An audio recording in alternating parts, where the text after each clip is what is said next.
from Augusta. You're watching News 12 live at 5. We're hearing from a neighboring fire department taking the place of Wagner's fire crew. What they have to say in just a bit.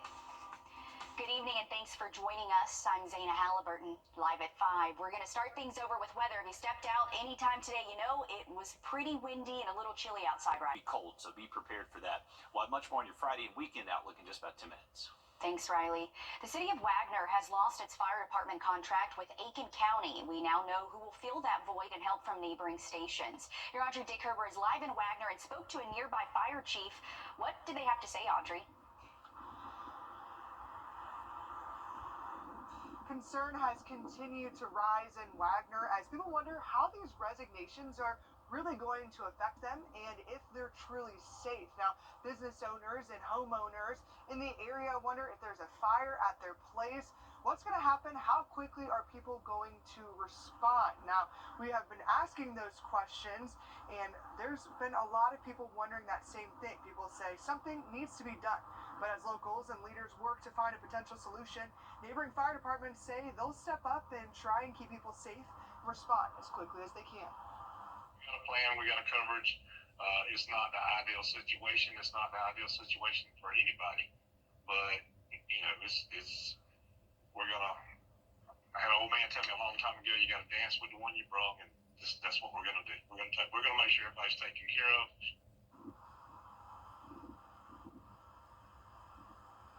And coming up all new on News 12 at 6 o'clock, I sat down with the mayor of Wagner to hear what he has to say and any potential solutions they have to this problem. And we certainly do look forward to hearing from the mayor as well. Thank you for that update, Audrey, hearing from that Holland chief. We're following a developing story from this morning after a man was found shot dead in a home on Highland Avenue. The Richmond County coroner identified the victim as 50-year-old Chavis Kimmerlin. Coroner Mark Bowen is investigating his death as a homicide. Deputies arrived to the home around 7:15 and found Kimmerlin shot at least once and was pronounced dead at 8. Investigators were in and out of the home collecting evidence that we could see until they took down the crime scene tape around 11:45. He lived at that home where he was found, and an autopsy will be conducted. We have not heard any details of suspects, and neighbors were, quote, shocked at the shooting.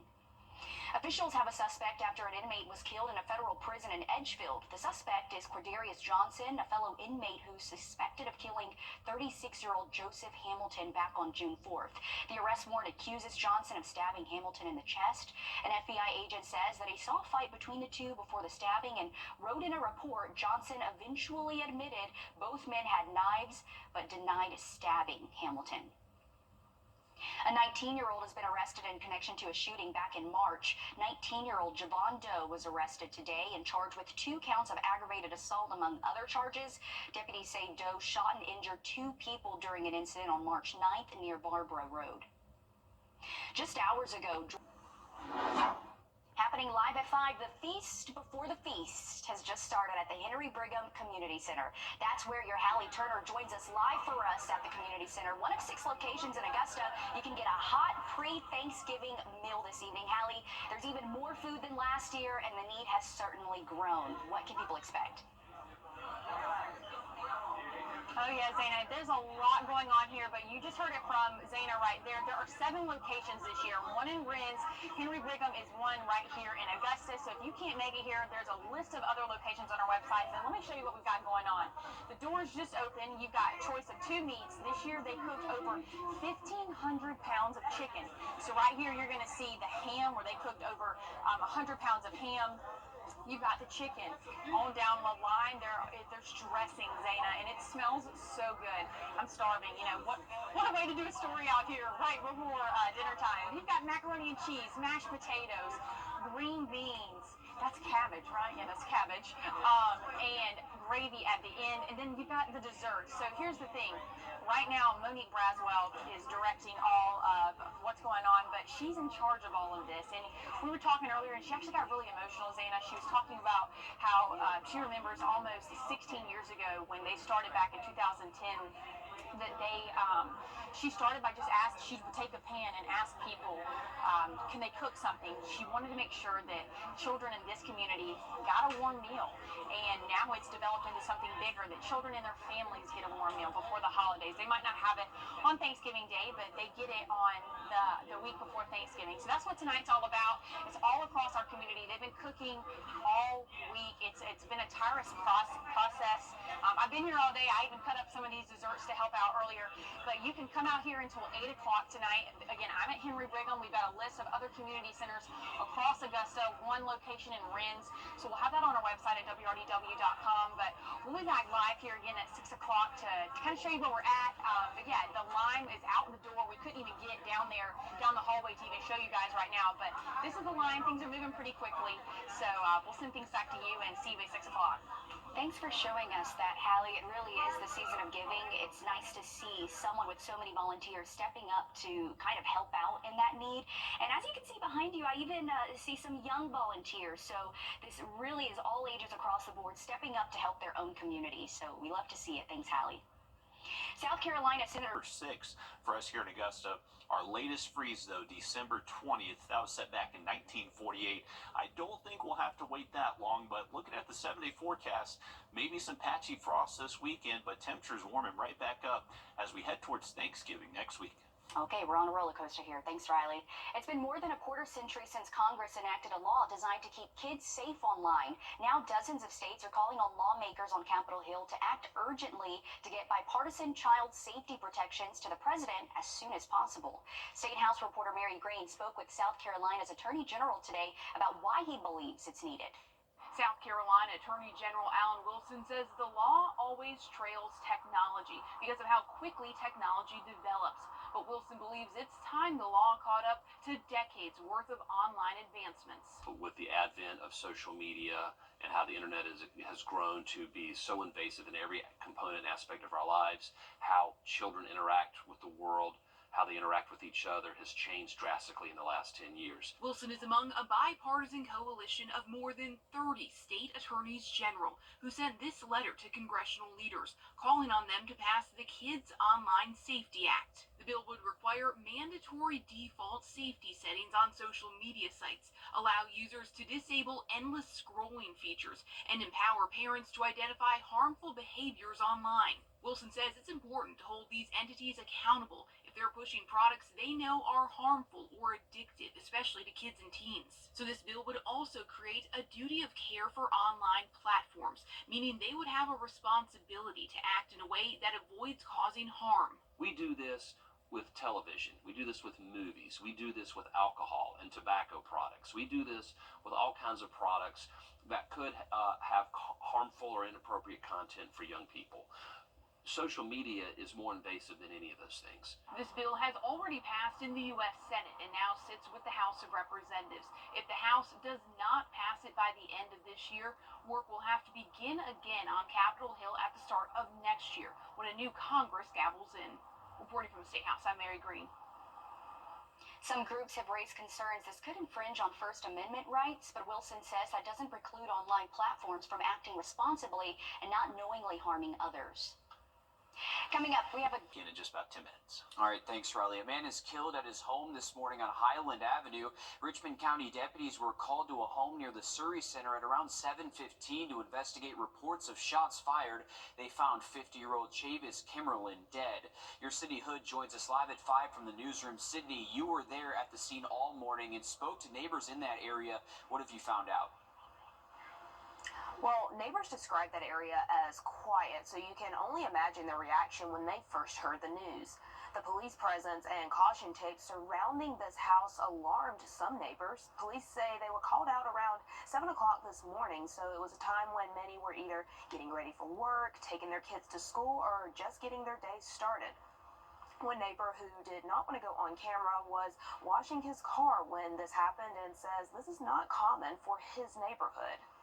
We just in some times where you don't never know what's going to happen. We in some tough times now, and we got to come together. If we don't, it's going to get bad. Now, this leaves neighbors with several questions, like who did this and why, but the one neighbor I did speak to says he still feels safe in his neighborhood. Yeah, that's an area a lot of people travel to, the Surrey Center. A lot of shopping there, a lot of restaurants as well. I know it was still early in the morning, but a lot of people getting ready for school and heading off to work. Sydney, thanks for staying on top of that for us. Leilani Simon, the Georgia mother who killed. Well, tempers flaring over whether transgender girls should be allowed to participate in girls' school sports. Some Georgia lawmakers want an all-out ban. Your State House reporter Abby Kasoris was at the state capitol today as tensions boiled over.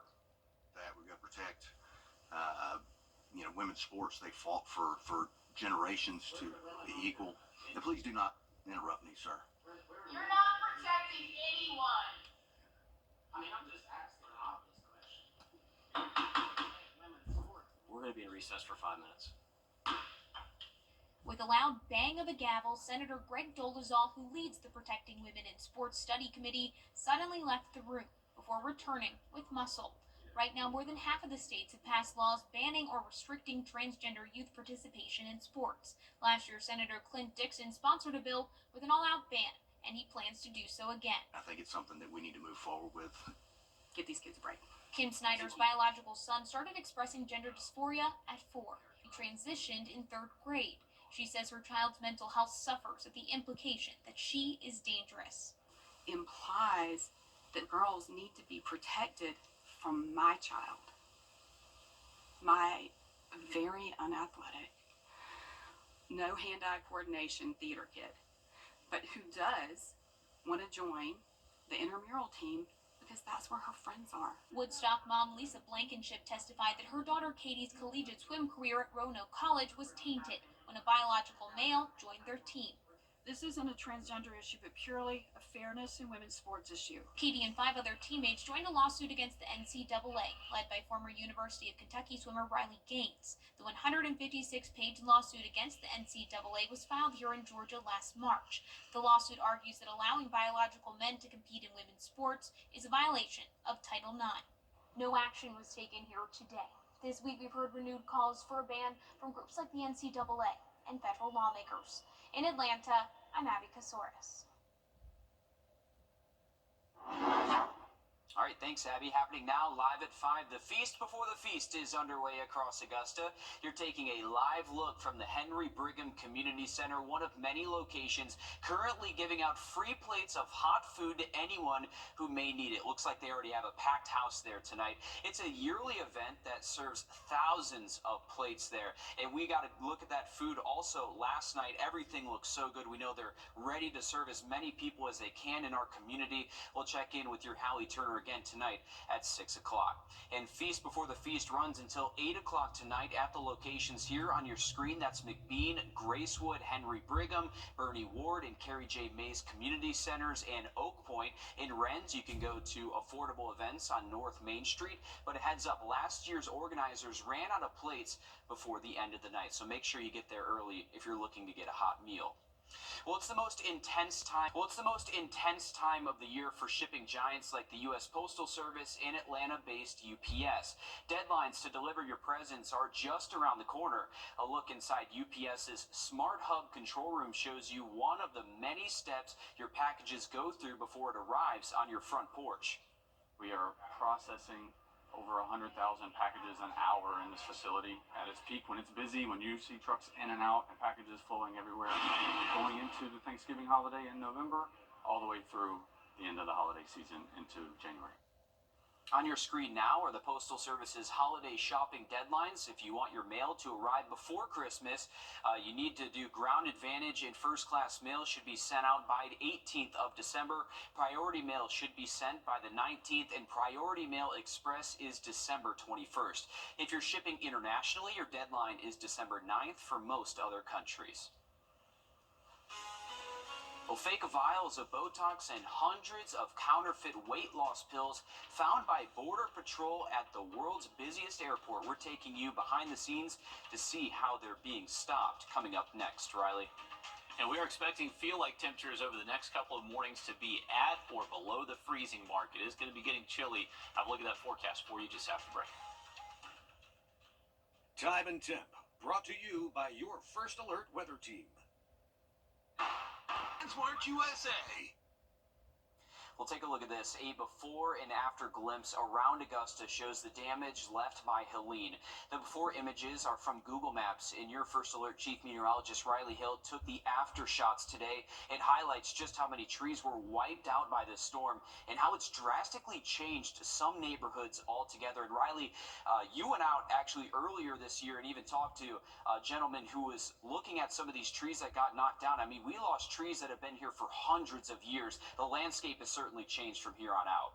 It has, Will, and that specific video that we're looking at is between Wheeler Road and Walton Way, so kind of the Westwick neighborhood area, also Murray Hill, just areas that really were the epicenter for some of the strongest winds and definitely the most damage. That picture you just saw right there, I mean, you can see blue sky, which was once just like complete pine trees. That view right there is just so sad to look at. Yeah, you're seeing all the way through some of these neighborhoods here in Augusta. It's just unrecognizable in some areas, really. It's incredible to look at some of these before and after images here. It is, Will, and we definitely noticed that a lot of that really intense damage was kind of some of those high points around town that really just saw those strongest winds from Helene as they did move through. So thoughts and prayers continue to go out to all those people, continue to clean up in the wake of Helene. Here's a live look over. And elsewhere around the country, officials report finding substances like antifreeze in knockoffs of common weight loss drugs. Splitting an Uber or a bar tab or paying a friend for just about anything, we just Venmo, right? I'm Jamie Tucker. Coming up, is Venmo safe? And a few ways you can make it safer. First Alert Radar, powered by Jim Hudson Automotive Group. It's the Ashley Fine Ashley. Venmo has become the top app for online payments or for when you need to send a friend some money. Your consumer tech reporter Jamie Tucker shows you how to use Venmo safely and the mistakes that you might be making. What the Tech, sponsored by Augusta Preparatory Day School. And let's get this out of the way. First thing, if you're sending money between friends, Venmo is safe to use. But there are a few things you may want to rethink to protect not only your money, but your information. Venmo is designed to be social, so when you open an account, it adds your phone contacts as Venmo friends. Their names and their spending show up in your feed. You can also see their friends, and their friends, and their friends, and so on. So someone can see this person is interested in manicures and salons. Anyone can then find them on another social media platform and potentially send them phishing attempts with scam deals on what she's interested in. There's no rational reason to make your spending habits known to everyone, especially people you don't know. So go into settings and choose privacy. If it's set to public or friends, change it to private. Your transactions will only be visible to the sender and the recipient. Then go back a page and tap Friends List. Make that private. Then toggle off Appear in other users' friends list. Their friends will not see your name or your activity. Then enable Face ID to log in, which will prevent a thief from sending themselves your money if they get your phone. And don't keep a lot of money in your Venmo wallet. Transfer that to your checking account. You might actually want to open a separate checking account just for Venmo. Leave some money in there just in case your Venmo account is ever compromised. They would only be able to get the money out of that checking account and not your primary bank account. That's What the Tech. I'm Jamie Tucker. 3 USC legends have donated $75,000 to get the Carolina Band to New York for the Macy's Thanksgiving Day Parade next week. USC women's basketball head coach Dawn Staley, also known as the GOAT, USC football head coach Shane Beamer, and Grammy-winning musician and USC alumnus Darius Rucker each donated $25,000 to the Carolina Band. This helped the band reach its funding goal of more than $500,000 to send its hundreds of performers to the Big Apple. The band will make the trip up on Sunday, and our sister station, WIS, is traveling to New York as well to bring you live coverage from the Macy's Thanksgiving Day Parade. An exciting time. It's a good thing that they got the funding there to be able to go. The end of the road is officially here for our local private high school football team. Up as a low $299.99. Going on now at BrandSmart USA. Thanks for watching News 12 on your side. Help us feed hungry children. Our goal is to feed 2 million meals to hungry children this year, and you can help us when you round up at Parker's Kitchen. We're going to match 25% of your donation. Live from Augusta, you're watching News 12 at 6 o'clock. The first of many Thanksgiving holiday events now underway. In just a few minutes, we're taking you to one of the locations for Feast Before the Feast. And rebuilding after Hurricane Helene has been no easy task, even with home insurance. It's something you might be dealing with right now. Your I-Team digs into how the insured are feeling ignored. Good evening, and thanks for joining us. I'm Will Rio. And I'm Zaina Halliburton. Before we get to those stories, we're going to check in with your First Alert Chief Meteorologist, Riley Hale, where it's been a really cold and chilly day. Yes, Riley, a man killed in his Augusta home this morning, shocking neighbors. Richmond County deputies were 10 minutes. All right, thanks, Riley. A man killed in his Augusta home this morning, shocking neighbors. Richmond County deputies were called to a home near the Surrey Center at around 7:15 to investigate reports of shots fired. They found 50-year-old Chavius Kimmerlin dead inside the home. Your Cindy Hood joins us live from the newsroom with what we know so far. Well, neighbors are left with a lot of questions, and many I spoke to did not want to go on camera, but wanted you to hear from them that they still feel safe in their neighborhood. Real nice, close neighborhood. Everybody get along. Everybody comes through here. Everybody nice and kind. They always wave. I wave back to them. I talk to them. So to come out and see this I was outside washing my car, and I heard about it. makes neighbors question what happened and why. We're in some tough times now, and we got to come together. If we don't, it's gonna get bad. This neighbor did not want to go on camera. It can happen. It can happen anywhere. It can be at your front door. It can be anybody's front door. He just didn't expect it to be at his front door. But he wanted to tell us he doesn't feel any different about his neighborhood. You can't live in fear. You got to go. You got to go with every day just about your normal business. Now, still no word on any possible suspects, and I spoke to several other neighbors who say they did not hear or see any of this happening this morning. So still a lot to kind of look out for there. We know no suspects at this time, but just a sad situation in our area. Yeah, just a really busy area, too, with a lot of people going to school in the morning, going to work in the morning as well. So still a lot more to figure out with this situation. Cindy Hood reporting live from our newsroom. Thanks, Sydney. The tax assessor's office is continuing conditions tonight into our Friday. All right, thanks, Riley. The city of Wagner wondering what's next after its fire department staff is gutted. On Saturday, the fire chief and 19 of the 25 firefighters quit, citing issues with the mayor. While they're trying to have their voices be heard, neighbors are wondering what that means for them. Your Audrey Dickherber spoke with Wagner's mayor to hear his side. Audrey. Typically, you want to see this area active with employees and cars in the parking lot all ready to come out and help you. But after this week, that's no longer the case, as more people are stepping down. Other people in surrounding areas are having to step up, and lots of people are asking questions about why. Concern continues to rise as people wonder what could happen to their homes or businesses if there's an emergency. If something were to happen, you're concerned with the residents and the businesses in town.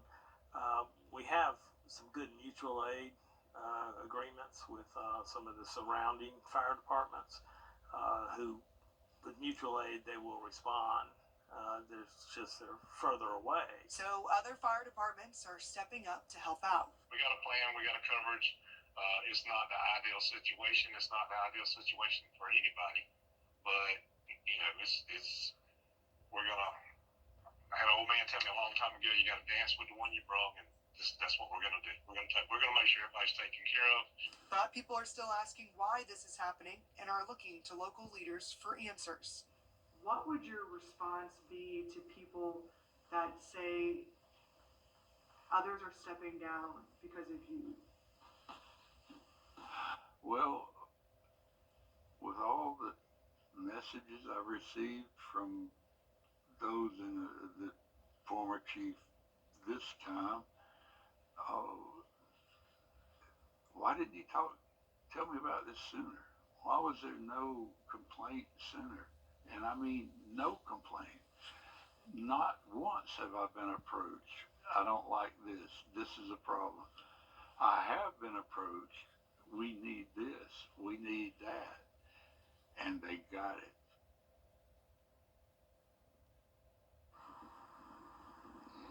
The mayor says this all stems from issues that were caused years ago, but first responders and the surrounding areas really want people in Wagner to know that their safety is a priority here. They're going to do everything they can to help. All right, thanks, Audrey, for staying on top of that. Certainly more to this story and more to dig into. We know you'll stay on top of that. Well, happening now, the Feast Before the Feast is well underway. Your Hallie Turner joins us live from the Henry Brigham Community Center, one of many locations handing out free plates of hot food to anyone who may need it. Hallie, we heard just within the first 30 minutes tonight, nearly 200 plates were served at your location alone. Yeah, well, and now we're inching closer to 300. I just spoke with Monique Braswell. Food's going quick because people are hungry. Let me just show you just how hungry. All the way back, it was too hard to even weave through here to even get back here for you guys, but all the way back and through the door is the line. It goes all the way outside and it wraps a little bit down the parking lot, but we're going to show you some of the options that you have once you get here. So again, well, they cooked over 1,500 pounds of chicken for this event just because the need was great last year. They ran out of food at almost around this time last year, so they wanted to make sure that wasn't going to be the case this year. And with Hurricane Helene, they know it was going to be an even bigger need. So look, we've got people serving ham. They had over 75 hams. Again, 1,500 pounds of chicken. They had turkey. They had, I believe it was over 50 pounds of mashed potatoes, 75 cans of macaroni and cheese, 612 pounds of green beans. That's a lot of green beans. But man, everyone is getting some. They're going quick. We've got gravy. We've got desserts. And it's being served by volunteers from all ages. Everyone's out here. So it's a pretty big event. Again, there are 7 locations. There's the Henry Brigham, Oakwood Point, Gracewood Community Center, Carrie J. Mays Community Center, and more. There's a full list on our website. There's even a location in Rennes at Affordable Events. So again, you can come out here until 8 o'clock. You can't make it to Henry Brigham. There's a list on our website of other locations to get some food. But all of this was started in an idea to make sure that everyone got food before the actual holiday, starting with children, but now it's grown again to this event. So there's a lot of people out here, and we're going to send things over back to you. Yeah, and if you're planning on waiting, we heard from organizers that say do not wait because by the end of the night they end up running out, but almost 300 plates there. We knew the need was great here in the community. It's great to see so many people show up for some great soul food there too. Thanks again, Hallie. And again, Feast Before the Feast runs until 8 o'clock tonight at the locations here on your screen. That's McBean, Gracewood, Henry Brigham, Bernie Ward, and Carrie J. Mays Community Centers, and Oak Point. In Rennes, like Hallie was saying, you can go to the affordable events on North Main Street. But a heads up again, last year organizers ran out of plates before the end of the night. So if you're thinking about waiting, do not wait. Get out there and enjoy some good food. Speaking of the season of giving, Piedmont Augusta is doing just that. Today they gave a total of $1.9 million to 32 nonprofit organizations across the CSRA. They're finding solutions in how they can help local groups better impact our area. Piedmont agreed to provide $2 million a year for 10 years to community nonprofits who address direct health needs. The organizations did have to go through an application process, and ultimately 32 were approved for support heading into the new year. Some of the groups include the Augusta Dream Center, Boys and Girls Club of Greater Augusta, Cancer Support Services, Child Enrichment, GAP Ministries, and Columbia County Health, Wellness, and Fitness Expo. It was a lot of out-of-pocket and sweat equity on myself and my partner Jamila Duke's part. And so just to get this relief for us and to actually be able to sit down and plan it out and say, this is what our budget will be, and this is how we're going to make things happen. It's going to be a great 2025 for us. The need is huge, but always the resources are limited. And so we want to make sure we maximize the impact of these gifts and not only provide gifts, but provide them some support on how to make that gift more impactful than perhaps they realize.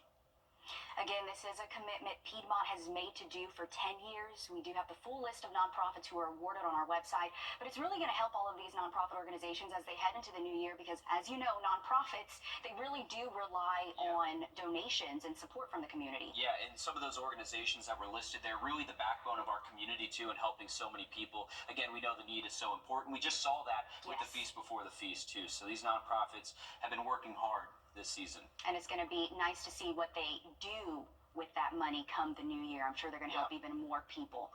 We're back after a quick break. This show isn't about the right answers. It's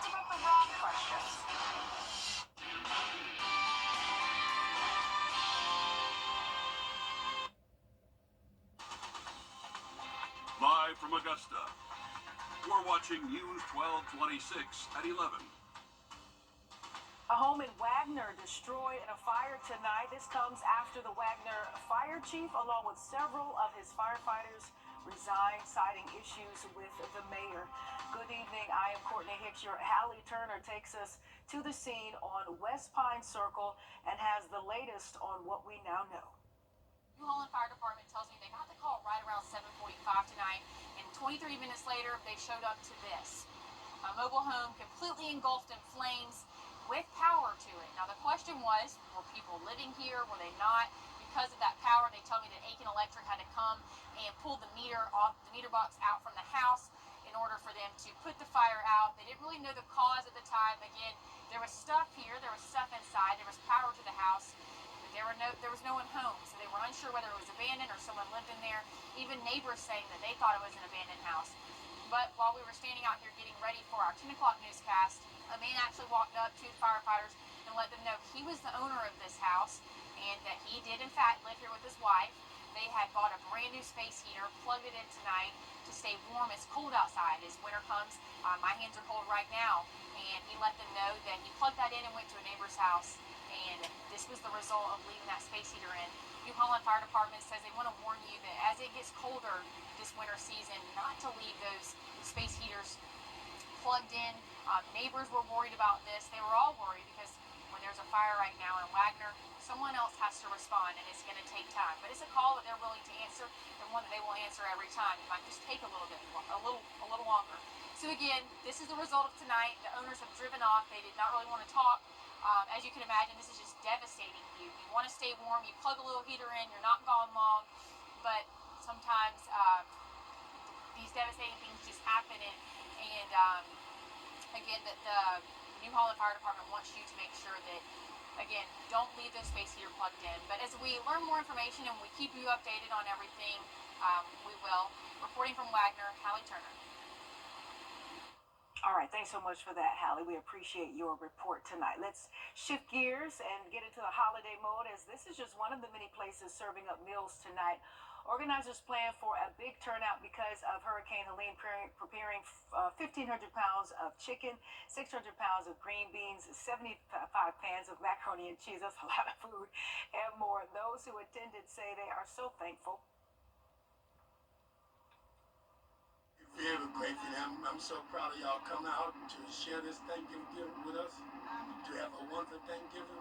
Throughout this season, a lot of people are not able to have, and we just thank God for the people volunteer and come out and give us a good outcome. Many attendees, like the man you just saw there, say that following Hurricane Helene, it is good to see people in the community coming out and coming together. It's a blessing, and it means that people take their time to care for others. You know, out of their Thanksgiving time, to help others to have a good Thanksgiving meal. Indeed, last year they served more than 5,000 people. We are working to learn the numbers for this year's turnout. And the giveaways and turkey giveaways and Thanksgiving meals will continue. Now, Saturday, there will be a turkey giveaway at Carrie J's Community Center. This will be from 11 a.m. until the turkeys are gone. On Sunday, the Augusta Dream Center is hosting a Thanksgiving meal and turkey giveaway from 5 to 6 p.m. On Monday, the Barnwell County Sheriff's Office is hosting a feast at the Barnwell Community Soup Kitchen. That's from 11 a.m. until 2 p.m. You can scan the QR code that you see here on your screen for more meals and giveaways, or you can just visit our website, wrdw.com. You may want to keep your jacket, your heavy coat, your winter coat all in tow as temperatures continue to drop. Your first alert meteorologist still neglected. Today marks 2 years since the disappearance of Madalena Kojakari, who went missing from Mecklenburg County, North Carolina. She was last seen getting off a school bus. Both her mother and stepfather are facing criminal charges for failing to report her missing. Her stepfather was found guilty and sentenced to 30 months of probation. The U.S. Immigration and Customs says her mother left the country after being released from jail, but not before collecting personal items from the police department, where she told officers she hoped Madalena was safe. I think under normal circumstances, you know, the parents would be involved in helping with the investigation, and in this case, they weren't. So that's, what has made it so much more complicated from the start. And the police department is releasing new photos of Madalena. They say they will not stop looking for her, and this will not become a cold case. A teen wrongfully detained in North Myrtle Beach is receiving a $250,000 settlement in a federal civil rights lawsuit. Lanisha Hemingway was on her way to celebrate her graduation in May when she was pulled over. Officers arrested her thinking she was driving a stolen car. There is video that shows two officers pointing their guns at Hemingway, telling her to back up, and then they arrest her. One of the officers could be heard saying, quote, "That's not it," when they realized it was the wrong car, but Hemingway remained in handcuffs. I thank God that I am here today to tell my story. The incident with North Myrtle Beach Police Department ruined my life. I'm not the same anymore. To all the young people, learn your rights is very important. Don't be scared to stick up for yourself and your rights. Both officers remain on duty. Hemingway's attorney says he wants the focus to be on managing technology among police departments, including license plate readers. Back here at home, the Augusta Utilities Department is urging residents to avoid using the Augusta Canal toll path due to safety concerns. The impact of Hurricane Helene has caused major damage, including downed trees and several broken tree limbs, and those are creating hazardous conditions. AUD says they do not have a timeline for the completion of the cleanup and repairs, but updates on the toll path's reopening will be provided. And we have local students competing in the East Georgia Skills